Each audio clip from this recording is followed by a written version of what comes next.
So for anybody who hasn't read the book or seen the film already, tell our audience what it's about.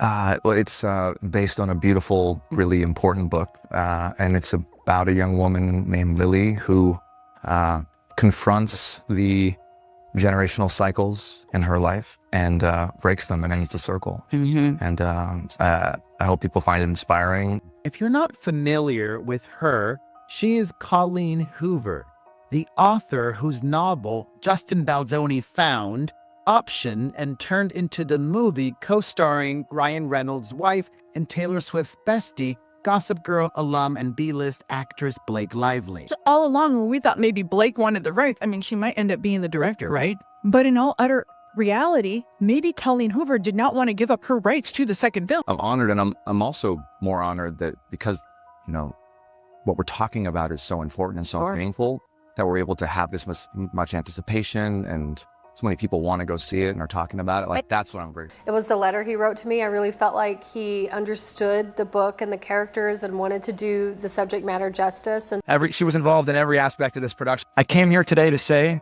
as a man, that this is wrong, this is toxic, and it has to end. Welcome back to Tea Time with Tina. The literary world loves a good plot twist, but nobody expected the latest drama to happen off the page. One moment, everyone was cheering the idea of an emotionally gripping novel coming to life on the big screen. The next, sparks began to fly in court.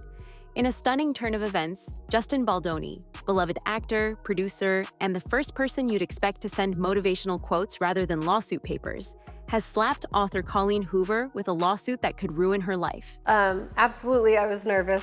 Whether you're a fan of tear-jerking romances or someone who prefers to keep your tissues hidden, this drama has everything. Alleged betrayals, secret Hollywood maneuvering, social media pandemonium, and a whole lot of confusion over who's really calling the shots. Let's unravel the story of how an adaptation that was supposed to spotlight a powerful message spiraled into chaos. But before we get started, don't forget to like and subscribe, because let's face it, I'm nothing without your support. Now back to the tea. Believe it or not, there was a time when this entire project looked like an inspiring collaboration. Imagine Baldoni and Hoover metaphorically high-fiving each other and saying, "Yes, let's do this." After all, her novel was a literary sensation that sparked emotional conversations about serious topics, and he was the perfect face to bring it to a wider audience. It's so hard. I mean, look, first of all, being a director is a very lonely job and is a lot of pressure. And I think the only way that I got through it is I just surrounded myself with people that were so much smarter than me. As it relates to the acting part, it's a heavy load to carry. I wanted to do as much justice as I could to survivors by making Ryle as truthful as possible. Early insider gossip suggested they were both thrilled to adapt the book into a film that would tug at heartstrings, maybe even win some awards. Baldoni, known for his role in heartwarming dramas, seemed a fitting choice to capture every ounce of emotional depth. Hoover, riding high on a wave of devoted fans, was excited to see her words translated to visuals. I was on set for about 1 to 2 weeks, more as like a spectator. I was just there enjoying everything, and I felt like everyone that had a hand in this movie brought their own talent to it and their own passion, and I didn't want to get in the way of that. I probably maybe would have if I thought it was going in the wrong direction, but I never felt that way. So it was actually pretty easy to trust them. Nobody expected the partnership to become a cautionary tale about how quickly good vibes can go sour. In the earliest meetings, sources say everyone was on the same page. They wanted to protect the novel's intense core themes and ensure the movie would be more than just another flashy Hollywood production. Co-creative synergy abounded, or so it seemed. On the surface, they looked like a dream team.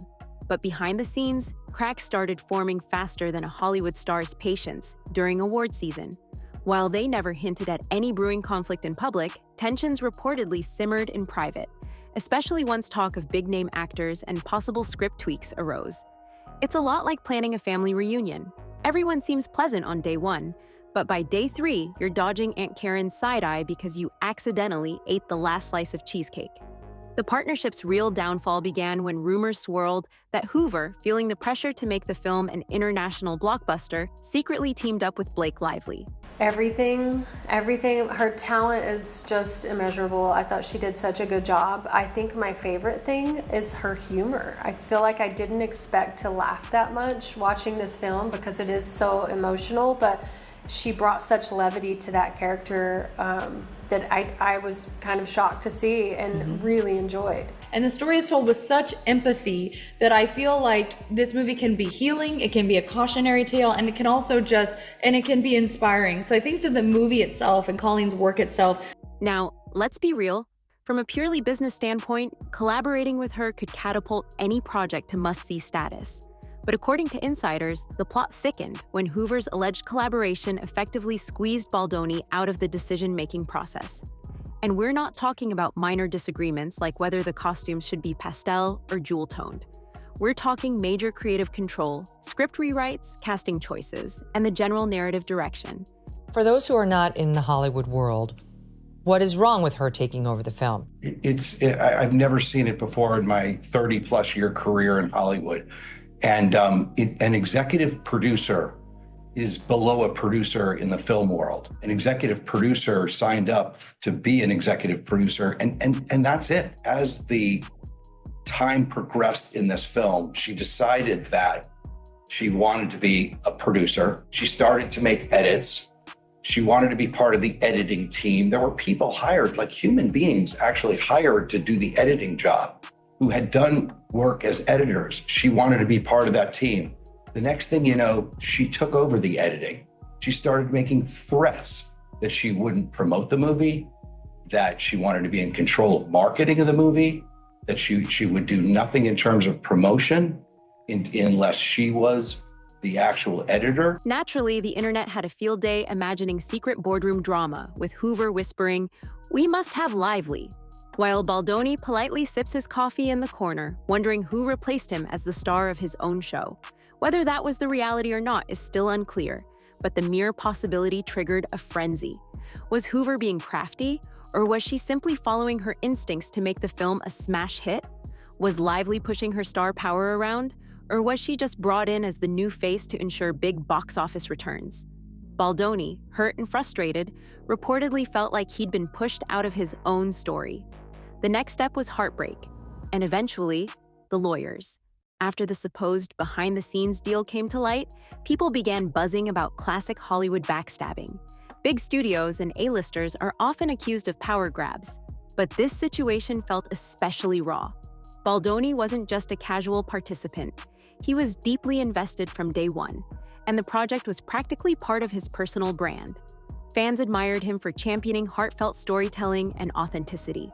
So, when rumors emerged that he'd been stripped of major control, eyebrows shot up faster than your best friend's reaction to a wild plot twist. Hoover's camp, meanwhile, put out vague statements hinting that the writing was on the wall all along, as though they could see a conflict looming from the start. Another rumor whispered that producers had chosen to rewrite significant portions of the screenplay to fit a more Hollywood-friendly tone. Instead of focusing on the raw emotions that made the novel so beloved, the adaptation was reportedly veering into something more sensational and less thoughtful. Fans described it like sprinkling glitter on a heartbreak story, flashy but overshadowing the deeper layers. This was about more than just a business deal gone wrong. The emotional toll on all parties was significant, especially Baldoni, who had invested time, money, and passion. The trust was so broken, you'd need industrial-strength glue to fix it. And let's be honest, Hollywood rarely invests in that kind of glue unless there's serious profit on the line. So, in what felt like a sudden move, but was probably months in the making, the lawsuit emerged. Baldoni demanded $100 million in damages, claiming betrayal, deception, and a breach of everything he thought was solid between them. If you need proof that the internet is never calm, just take a look at the hashtags that sprang up the moment news of the lawsuit dropped. Hashtag Team Justin soared to the top for fans who felt Baldoni was done dirty by backroom deals. Then came hashtag Cancel Colleen, which triggered plenty of heated debates. Some insisted the author had become too big for her own good, while others argued she was simply a victim of a twisted Hollywood system. Within hours, digital battles raged on every platform imaginable. The comment sections turned into modern coliseums, where fans unleashed an avalanche of opinions with the fervor of sports fanatics during a championship game. The comedic part, if you can call it that, was witnessing how quickly the internet turned into a conspiracy theory forum. Random rumors popped up like mushrooms after heavy rain. Some said Baldoni discovered hidden emails, where Hoover promised Lively she'd be the true star all along. Others insisted Lively was just a scapegoat for a bigger production fiasco. And of course, there were the die-hard fans who cried, "Let's wait for official statements," only to be drowned out by the wilder claims. Because honestly, who needs official statements when you have memes? Just when the fire was hottest, Hoover deleted her Instagram. It Ends With Us author Colleen Hoover has completely deactivated her Instagram. Over 2 million followers are now just gone. Which begs the question, does she regret siding with Blake Lively in the Justin Baldoni drama? Oh boy. Perez Hilton here, and if you're not familiar with her, she is Colleen Hoover. So, Colleen Hoover has ended it. She's finally had enough. She just took down her entire page. Not there. You can verify for yourself. I don't. Like, I enjoy social media, and I think that social media is to, a huge part of why my books have taken off the way they have, but I personally have to just disconnect from it. And just like that, the rumor mill went into overdrive. One side declared it a publicity stunt. She's doing it to drum up hype for the movie. Another group insisted it was a sure sign she was guilty of something. Then there were the more empathetic souls who suggested she might simply be overwhelmed by negative comments. After all, hearing "I loved your book, but I can't believe you stabbed Justin in the back" on repeat would wear down even the thickest skin. The abrupt social media exit, though, was a bit like throwing a half-finished script into a bonfire. Dramatic, messy, and guaranteed to provoke more questions. Bloggers and entertainment websites jumped at the chance to analyze every piece of circumstantial evidence. Some pointed out that Hoover, known for interacting regularly with fans online, had never gone fully silent before. Others speculated that her team might have recommended a low profile until the legal dust settled. Conspiracy lovers insisted she was already drafting a brand new novel inspired by these events. It seemed everyone had a theory, and the more outlandish it was, the more traction it gained. The closer people looked at Lively's involvement, the murkier it got. A leak popped up claiming she hadn't read the novel cover to cover before endorsing major script changes. For some, that was the final straw. It's one thing to adapt a story, but it's another to do it while skipping chapters like you're cramming for a high school exam. Baldoni, typically the calm and collected type, reportedly confronted her over these changes, voicing concerns that they were missing the novel's emotional essence and turning it into a run-of-the-mill blockbuster. Depending on which rumor you believe, Lively either brushed it off politely or told him that star power trumps all, leaving Baldoni with no choice but to lawyer up. In the whirlwind, fans of the original book started griping that the emotional layers might be sacrificed in favor of spectacle. Memes circulated depicting the novel as a heartfelt drama, overshadowed by an over-the-top Hollywood extravaganza. Picture the difference between a small artisanal bakery and a massive fast food chain. Both produce edible items, but the experience is worlds apart. Whether Lively's cameo in all this drama was misunderstood or truly manipulative remains up for debate. But one thing's for sure, her name is now permanently linked to a lawsuit that not even the best PR spin could fully wash away. So, with a lawsuit demand hanging in the air, it's not just Hoover's bank account that's in jeopardy. There's also her reputation, Baldoni's credibility, Lively's image, and the trust of fans who initially championed the project. Will Baldoni's court battle succeed in reasserting his role in the adaptation, possibly returning it to the faithful retelling he envisioned? Will Hoover find a way to patch things up and salvage her career? Or will the entire enterprise crash and burn, leaving behind a cautionary tale for every future author-producer duo? Through it all, we're left with a moral that feels more twisted than any chapter from the most suspenseful novel. Sometimes, in the quest to bring an important story to a bigger audience, the drama behind the scenes becomes the story itself. Hollywood might be known for red carpets and movie magic, but behind every glitzy facade lies a labyrinth of egos, contracts, and bottom lines. If there's any silver lining, it might be that fans and creators alike are reminded to keep fighting for authenticity. Because at the end of the day, no one starts a project hoping for a lawsuit. They start it hoping to connect, inspire, and yes, possibly make a decent chunk of change. But in this saga, the pursuit of profits and power may have overshadowed everything else until the courts decide otherwise. In the midst of all the legal battles, social media storms, and backstage drama, one fact remains. It Ends With Us was meant to shine a light on difficult, real-life issues, and many fans still want to see that message preserved. Whether we get a heartfelt adaptation or a controversy-ridden blockbuster, the final verdict on this lawsuit will undoubtedly shape the novel's legacy. For now, we can only wait and see if justice, or at least compromise, will prevail before the spotlight fades and Hollywood moves on to its next grand spectacle. If you're as fascinated and slightly entertained by this unfolding drama as the rest of us, hit that subscribe button and share your thoughts in the comments. Whose side are you on? And do you think this adaptation can be saved? Let's keep the conversation going.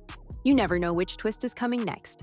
Until next time, stay tuned, stay safe, and stay informed. Only on Tea Time with Tina.